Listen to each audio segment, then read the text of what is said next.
Precisamos falar sobre legalidade.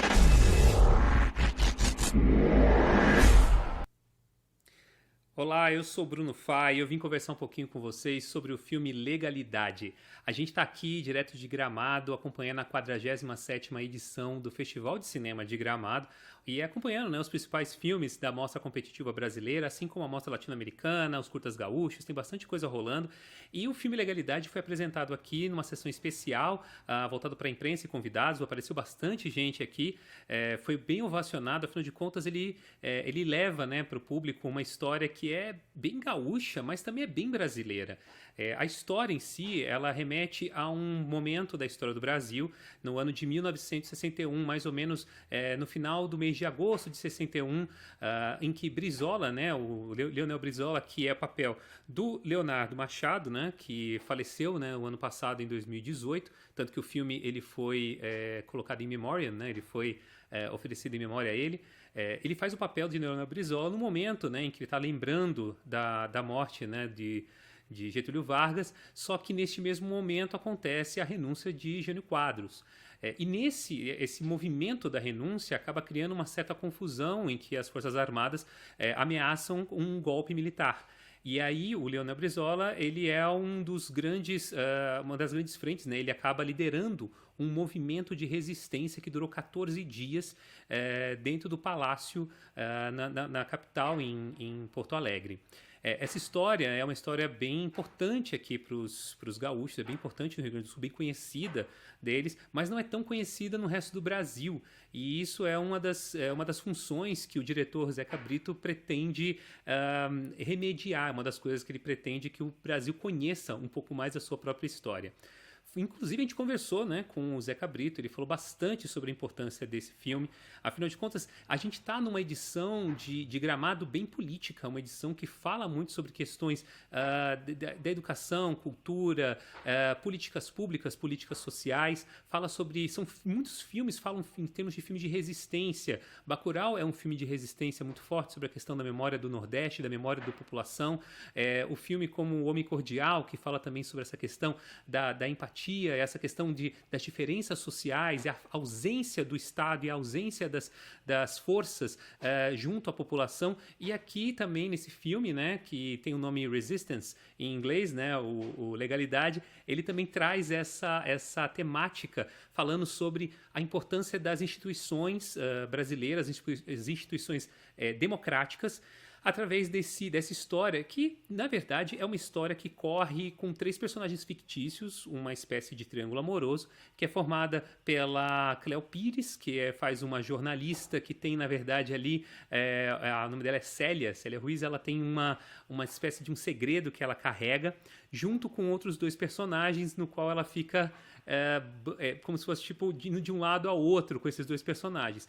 Um personagem que é feito pelo ator Fernando Alves Pinto, que é o Luiz Carlos, e tem o personagem do José Henrique vai ser um nome difícil de falar, José Henrique Ligabui, que no caso faz o irmão do Luiz Carlos, e os 2 acabam tendo um caso com a Célia durante essa história. Mas eles percebem que a Célia não é uma pessoa assim que tenha... Talvez ela tenha uma espécie de moral meio dúbia, ela esconde alguma coisa que vai ficando clara à medida que a história vai avançando. Logo que ela aparece, né, ela surge querendo fazer uma espécie de perfil do Leonel Brizola, mas para isso ela tenta achar formas de chegar cada vez mais próxima dele. E ela consegue isso através do personagem do José Henrique, que é o irmão do personagem do Fernando Alves Pinto.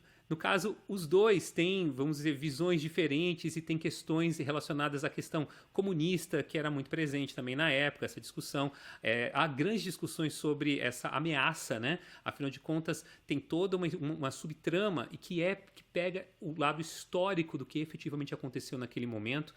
O próprio Leonel Brizola, esse personagem do Luiz Carlos, o personagem do Fernando Alves, que tem um momento em que eles inclusive encontram com Che Guevara. Mas o grande mote, né, dessa trama é esse movimento de resistência em que eles chegaram, inclusive, a pegar em armas, armas que estavam escondidas, né, embaixo do palácio, armas da década de 30, ou seja, faz mais de 30 anos que estavam lá escondidas, e a população se armou para tentar defender vamos dizer, as instituições democráticas. Só que, né, isso aconteceu cerca de 3 anos antes do golpe que acabou dando na ditadura militar, tanto que teve aí o AI-1 e tudo mais, em que julgou julgou, né, ou na verdade condenou os insurgentes, né, os soldados que se rebelaram, que pretendiam proteger suas famílias.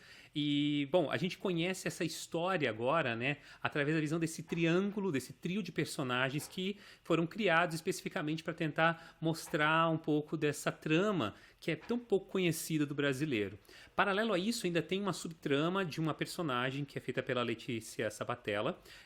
Ela a princípio, ela se identifica como uma filha da ditadura, uma das pessoas que teve a sua vida transformada por conta da ditadura. Ela tenta descobrir um pouco mais sobre a história da sua mãe, que desapareceu durante esse período. E a mãe dela é interpretada, no caso, pela própria Cleo Pires, só que aí ela vai fazendo essa investigação e vai descobrindo um pouco sobre o passado dela e esse passado do Brasil também. Falando sobre os aspectos técnicos do filme, tecnicamente o filme ele é muito bem feito, ele tem uma reconstrução histórica muito, muito bem pensada, muito bem arquitetada. A estética visual, né, o uso de cores, as texturas, a própria questão de figurino, cores e tudo mais, tudo é muito bem, tudo é muito fiel, ou pelo menos ele tenta ser extremamente fiel. Mas existe uma questão meio da fotografia e até do ritmo da trama que lembra um pouco um ritmo um pouco televisivo. E isso até se explica, afinal de contas, o próprio Zeca Brito falou em entrevista conversando com a gente, que ele foi um rapaz que o audiovisual entrou na vida dele através da televisão. Então não é tão incomum assim a gente ter esse ritmo e essa sensação de estar assistindo algo que foi feito para a TV. Não que seja um demérito do filme, na verdade não chega a ser. Ele tem um entendimento muito bom da questão dramatúrgica, ele procura, esses personagens conseguem transitar muito bem e parece tudo muito orgânico, mas não tem, vamos dizer assim, a opulência de um filme feito para cinema. A gente sente um pouco de falta de alguns momentos mais épicos. Tudo é muito mais, como eu vou dizer assim, por ele estar tratando de um evento histórico, ele procura sempre pontuar os pontos históricos importantes, os discursos, as frases de efeito, tudo que foi falado em algum momento por algum personagem importante, eventos importantes, mas eles são muito mais encaixados dentro da história desse trio do que o trio se encaixa aos momentos históricos. Então a gente fica, existe como se fosse uma espécie de justificativa desses movimentos, desses momentos, através desses personagens. Isso foi uma escolha do próprio diretor, ele mesmo falou na época da construção dessa história que teve um grande processo de pesquisa para poder construir essa história. Ele mesmo fala que ele ficou muito em dúvida se ele falaria faria um filme mais voltado para o lado histórico ou se ele misturaria com o ficcional. A escolha de mistura com o ficcional foi uma escolha até acertada. Talvez o filme ficasse muito pesado se ficasse apenas no histórico, mas ele consegue ali colocar momentos em que da realidade, através de dados, imagens reais do que aconteceu, tanto de fotos como de vídeos da época. Então ele consegue fazer essa pequena mistura entre realidade e ficção ao ponto de você não saber efetivamente se aqueles personagens realmente não existiram. Os atores, eles fazem um trabalho muito honesto, muito bem pensado, muito bem estruturado.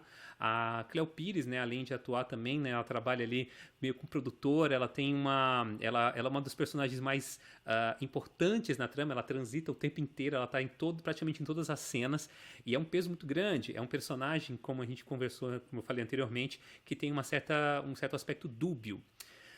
Bom, o filme em si, ele tem uma estrutura bem organizada, ele não é um filme que você se cansa de assistir, muito pelo contrário, ele tem um ritmo bem costurado, porque normalmente filmes históricos, especialmente alguns que trabalham com assuntos como esse, um assunto de resistência, que tem tempo e discussão, pode ser até maçante em alguns momentos. O filme não chega a esse ponto, muito pelo contrário, por ele ter essas pequenas tramas, essas pequenas subtramas desse trio, além de ter a história da personagem Letícia Sabatella, que ele seria um ponto de quebra dentro da história que ficou um pouco fora de lugar. É importante na história, mas ele ficou um pouco como se fosse capitulado. Ele vai entrando de vez em quando na trama e isso quebra o ritmo da história que a gente já está acompanhando. É um ponto de certa forma negativo, talvez não precisasse disso. Eu entendo que o diretor, né, e o roteirista, e quando eles estavam criando aquilo, eles queriam fazer realmente uma história que tivesse um quê de epopeia e que trouxesse, né, uma visão tanto passada como presente e não só do que aconteceu, mas dos efeitos desses acontecimentos. O pai do diretor, do Zeca Brito, faz o papel do Brizola mais velho, né, já em 2004, e enquanto o Leonardo Machado faz a versão dele de 1961. E aí, esses dois Brizolas, eles até conversam muito bem, eles remetem bastante ao Brizola real. Enquanto os outros personagens, eles lembram alguns outros personagens, como se fosse uma mistura. O personagem do Fernando Alves, por exemplo, ele próprio fala, tem um quê de Darcy Ribeiro, mas ele acaba se pegando em várias outras personalidades reais para criar esse personagem e juntar ali uma série de questões e de coisas que ele fez e que ele foi importante durante aquele processo. Bom, o filme, ele, né, como eu falei, ele tem pontos positivos, esses pontos, a maior parte deles são positivos, mas, como eu falei, num ponto negativo dele, realmente, essa visão um pouco mais televisiva, ficou um pouco... não tem uma grande eloquência como a história poderia ter. Lembra muito, por exemplo, o filme Olga, que é um filme muito bem montado, muito bem estruturado, muito bem gravado, filmado, mas que também mantém um ritmo que é muito parecido com o ritmo televisivo. Até o uso de algumas figuras de TV, como a própria Cleo Pires, acaba remetendo um pouco a gente a essa sensação de estar vendo um produto de TV. No entanto, ele é um filme muito interessante, muito importante no momento atual que a gente está passando no Brasil. Ele, mesmo tendo tido um processo tão longo, foram anos, né? Aproximadamente 6 ou 7 anos de pesquisa que foram feitos para levantar esse filme. Ele parece que está falando muito sobre o Brasil atual, né? Sobre as questões que a gente está passando hoje, todas as questões de discussão política. Afinal de contas, cinema é política, cinema é falar sobre sociedade, é falar sobre sentimentos, é falar sobre uma série de coisas. E esse filme engloba muitos desses assuntos. A minha nota é uma nota 8, é um filme que vale muito a pena você assistir e, bom, espero que você se divirta. Dia 12 de setembro está nos cinemas e a gente fica por aqui, mas segue fazendo mais filmes, fazendo mais críticas e falando muito mais sobre cinema brasileiro. A gente está aqui no 47ª edição do Festival de Cinema de Gramado e eu fico por aqui. Muito obrigado e até a próxima.